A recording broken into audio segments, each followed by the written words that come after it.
Hello friends, आप कैसे हैं? उम्मीद होगा कि स्वस्थ होंगे और मस्त होंगे। तो मैं पंखुड़ी आचार्य आप लोगों को हिम्मत बढ़ाने के लिए और आप लोगों की हौसला मजबूत करने के लिए मैं फिर से एक बहुत ही रामबाण उपाय और बहुत ही ज़बरदस्त टोटका लेकर आई हूँ। इस टोटकों को अगर करते हैं तो आप लोगों को मेरी जितने भी यूट्यूब फैमिली है, जितने भी बहन हैं, उनको अगर सास टॉर्चर कर रही है, जान लीजिएगा, उनकी सास अगर टॉर्चर कर रही है तो इस टॉर्चर से आपको गलत कदम नहीं उठाना है, किसी के साथ कुछ गलत कदम नहीं करना है। और आपको ये माइंड में नहीं रखना है कि आपको रोना धोना नहीं है, क्योंकि मालूम है, एक आप लोगों को उदाहरण के लिए मैं बता रही हूँ, जो निंदा उसी के लोग करते हैं जो जिंदा होते हैं। जो मरे हुए लोगों को निंदा लोग करेगा क्या? जो जिंदा होता है उसी का निंदा होता है। इसीलिए आप मेरी वीडियो स्किप मत कीजिएगा। और हौसला बढ़ाने के लिए मैं हूँ, और आपके साथ कुछ भी गलत हो रहा है आप हमको कमेंट कीजिए, उस हिसाब से मैं आपको रामबाण टोटका बताऊंगी। और इस टोटकों को करने से आपकी हर परेशानियां दूर हो जाएंगी, विश्वास कीजिएगा। तो फिर मैं कह रही हूँ, निंदा उसी का होता है जो जिंदा होता है। गलत इंसानों को कोई निंदा कर ही नहीं सकता है। अच्छे इंसानों को, अच्छाइयों को रोकने के लिए लोग उनका निंदा करते हैं कि जैसे मैं हूँ ना वैसे ही ये बन जाए। और एक और बात, जिस पर आप देखिएगा ना, सबसे ज़्यादा सुंदर और मीठा आम पका हुआ दिखिएगा, उस 100,000 आम में ना जो पका हुआ आम होगा और जो सुंदर दिखने में ज़्यादा पका हुआ होगा, उसी पर इंसान ढेला उठाते हैं और उस पर मारते हैं, उसको तोड़ने के लिए। आप समझ गए? तो इसीलिए जो अच्छा इंसान होता है उसी पर लोग पत्थर मार मार को उसको तोड़ने की कोशिश करता है। तो इसको, जो इंसान अगर कोई तोड़ रहा है तो उसको तोड़ने दो, उसके जवाब मत दो। जवाब देने के लिए भगवान है। और उसके पश्चात अगर मेरी बहनों अगर ज़्यादा परेशानी है तो मैं जो ये उपाय बता रही हूँ, आप इन उपायों को आप ज़रूर कीजिएगा।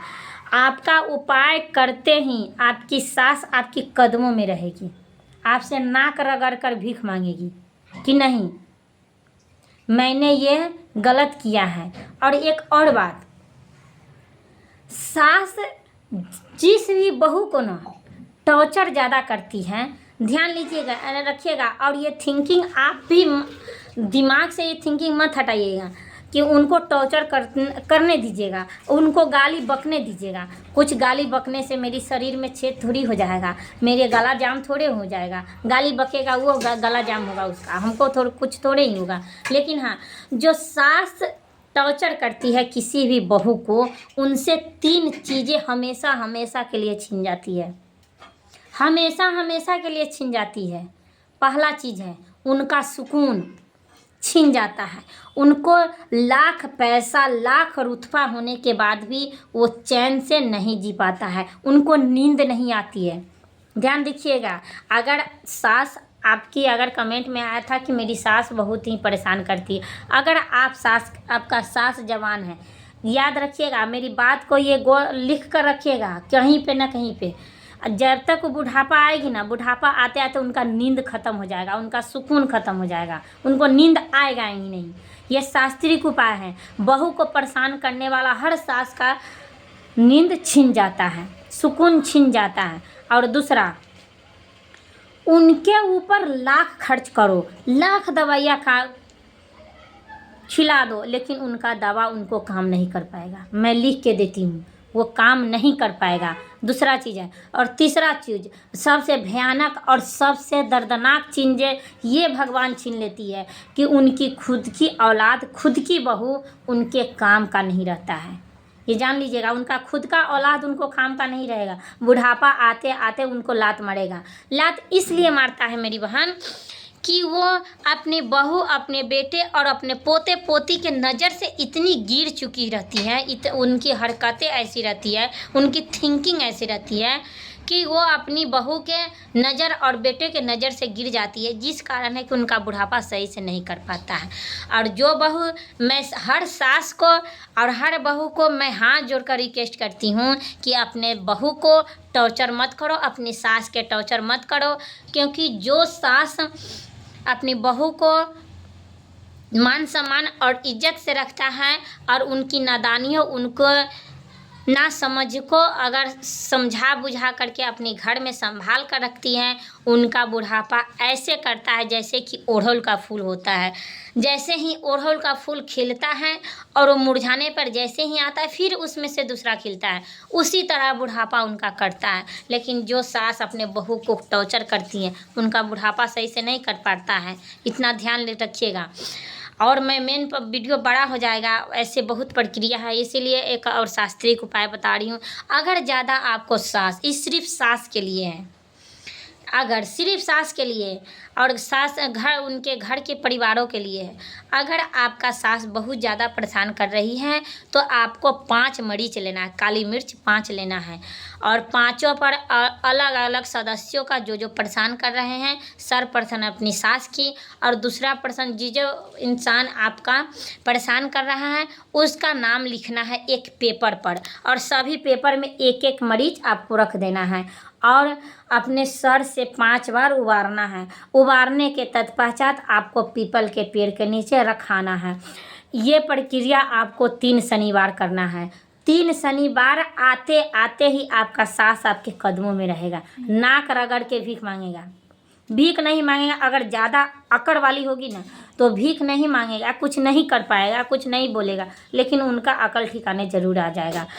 और दूसरा उपाय, अगर आप लोग पढ़े लिखे हैं तो आपको दुर्गा सप्तशती के अर्गला स्तोत्र का आपको पाठ डेली करना है और अपने जुबान को बंद रखना है। वो इंसान को हमेशा हमेशा के लिए सास को समझ में आ जाएगा कि हाँ, मेरी बहू लक्ष्मी है और मैं एक ऐसी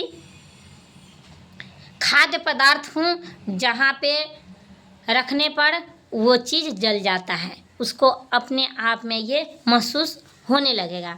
और तीसरा उपाय जो है, जो बिना पूजा पाठ और बिना जप तप का है, तो आप लोगों को मैं बता दूं कि आपको 3 बजे में करेक्ट उठना है। स्नान ध्यान नहीं करना है, कुला करना है, अपने बिस्तर पर बैठे रहना और बैठे हुए आपको भगवान का ध्यान करते हुए पृथ्वी का प्रणाम कीजिएगा और पूर्वमुखी बैठ करके भाव विभोर हो करके जो टॉर्चर करता है इंसान, उस इंसान का ध्यान रखते हुए आपको जो भी भगवान अच्छा लगे उस भगवान का ध्यान करना है। कहना है, प्रभु ये सच में ही सीता का सम्मान नहीं हुआ, उसी तरह यहाँ पे नारी का सम्मान नहीं होता है, इसीलिए मुझे इस अपमानजनित शब्दों से और इन प्रक्रियाओं से या तो मुक्त करो, नहीं तो इसका कोई रास्ता निकालो।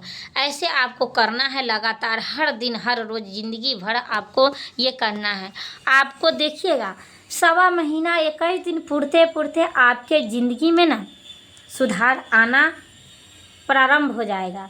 और आपको आपके पीछे क्या चल रहा है, आपके बारे में कौन क्या बात कर रहा है, आपको क्या साजिश कर रहा है, इस सब को अगर पता लगाना होगा ना तो मैं अगली वीडियो में आप कमेंट कीजिएगा। मैं ऐसी उपाय बताऊंगी कि वो आपको होने से पहले आपको पता चल जाएगा। तो अब मैं मिलती हूँ अगली वीडियो में। जय माता दी मेरी बहनों। मैं लास्ट में कर रही हूँ, टेंशन लेने की कोई ज़रूरत नहीं है, क्योंकि हर नारी, सीता जैसी पवित्र नारी को जब सम्मान नहीं मिला, द्रौपदी जैसी पवित्र नारी को जब सम्मान नहीं मिला, तो हम इंसान हैं, अपमान सहना हम लोगों का एक अलग ही प्रक्रिया बन गया हुआ है। इसीलिए आप अपमान से मत हटिए, क्योंकि निंदा उसी का होता है जो जिंदा होता है।